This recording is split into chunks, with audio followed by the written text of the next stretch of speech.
কি অবস্থা সবার? আশা করছি ভালোই আছেন। আর ভালো যেহেতু আছেন, এসে যেহেতু বলছেন, থেকে যান কিছুক্ষণ আমার সাথে গল্প সল্প করা যাক। তো চলুন কথা না বাড়িয়ে শুরু করা যাক আজকের ভিডিওটি। তো এখন বাজে ঘড়িতে প্রায় 9টার মতো। আর প্রতিদিন এই সময় আমাকে যেতে হয় আমার ট্রেনিং এ, যেটা হচ্ছে তেজগাঁওতে।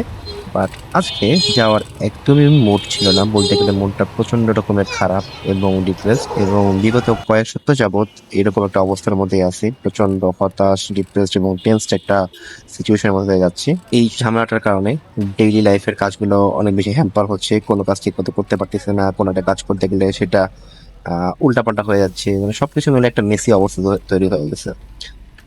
এনিওয়ে, আজকে সকালে দোকানে বসে চা খাচ্ছিলাম হাতে ঝিলে।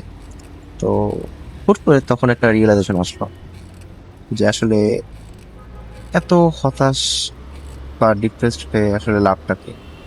হতাশা বা ডিপ্রেশন থেকে আসলে কোনো কিছু লাভ হচ্ছে না, বরং এটা আমার ডেইলি লাইফকে আরো বেশি হ্যাম্পার করতেছে, আমার ডেইলি রুটিনকে আরো বেশি নষ্ট করে দিচ্ছে। তো আমি মনে মনে চিন্তা করলাম, আমি যে জিনিসটার জন্য হতাশ বা ডিপ্রেস হচ্ছি সেই জিনিসটার জন্য তো আমি আমার লেভেল বেস্ট ট্রাই করেছি, এনাফ এফোর্ট দিয়েছি, এবং একই সাথে সৃষ্টিকর্তার কাছে চেয়েছি। এখন সৃষ্টিকর্তা যখন ভালো মনে করবেন, আশা করি তখনই এই জিনিসটা আমার জন্য অ্যাচিভেবল হয়ে যাবে। আর আমাদের জীবনে মোটামুটি সবকিছুই কিন্তু উপর থেকে পূর্ব নির্ধারিত বলা যায়। তো সেক্ষেত্রে এত হতাশ বা আপসেট হওয়ার কিছু নেই। হ্যাঁ, আমাদেরকে বলা হয়েছে চেষ্টা করার জন্য এবং তার কাছে চাওয়ার জন্য, যেটা আমি করেছি। এখন আমার কাজ হচ্ছে ধৈর্য ধারণ করা। তো সেটাই করবো। তো এই ধৈর্য ধারণ করার ব্যাপারটা আমরা অনেক সময় ভুলে যাই, যার কারণে হলো আমাদের মধ্যে হতাশা, টেনশন, ডিপ্রেশন সবকিছু কাজ করে। এছাড়াও যেহেতু আমরা মানুষ, মানুষ হিসেবে আমাদের তো কিছু আবেগ, অনুভূতি বা হলো কিছু মিক্সড ফিলিংস কাজ করে।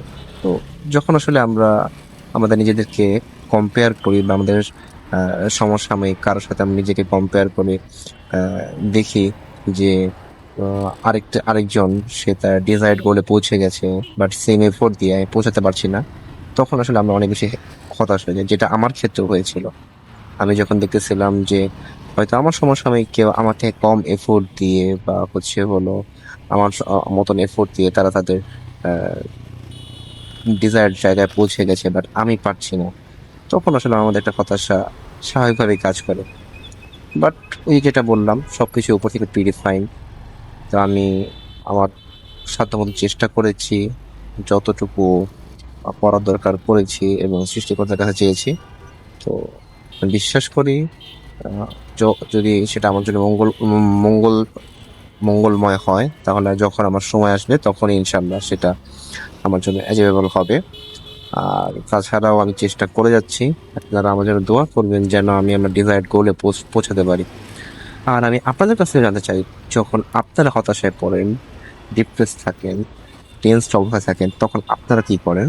আপনারা আপনাদের এই হতাশা বা ডিপ্রেশন কাটানোর জন্য কি ধরনের পদ্ধতি ইউজ করেন, সেটা অবশ্যই কিন্তু আমাকে কমেন্টে জানাবেন। তো এই তো। তো আজকে যেটা আমার মূল মেসেজ ছিল সেটা হলো আমরা যেটা করতে পারি সেটা হচ্ছে আজকে যেটা মূল মেসেজ ছিল সেটা হচ্ছে আমরা শুধুমাত্র আমরা ডিজায়ার বলে পৌঁছানোর জন্য চেষ্টা করতে পারি এবং সৃষ্টিকর্তার কাছে চাইতে পারি। এর থেকে বেশিও আমাদের হাতে নেই। আর যেটা আমাদের হাতে নেই সেটা নিয়ে আসলে টেনশন করারও কিছু নেই বা হতাশ হওয়ারও কিছু নেই। ধৈর্য ধারণ করতে হবে এবং বিশ্বাস রাখতে হবে যে ইনশাল্লাহ, যেহেতু আমরা পরিশ্রম করেছি এবং সৃষ্টিকর্তার কাছে চেয়েছি, এটা কখনো না কখনো কোনো না কোনো সময় এটা হবেই। তো এই ছিল আজকের ভিডিও। ধন্যবাদ সবাইকে আমার সাথে এতক্ষণ থাকার জন্য, আমার কথা শোনার জন্য। আর হ্যাঁ, আপনাদের গুরুত্বপূর্ণ মতামতগুলো কিন্তু কমেন্টে অবশ্যই জানিয়ে যাবেন। তো সবাইকে আবারও ধন্যবাদ জানিয়ে শেষ করছি আজকের ভিডিও। দেখা হবে অন্য কোনো ভিডিওতে, নতুন কোনো পথে, নতুন কোনো গল্প নিয়ে।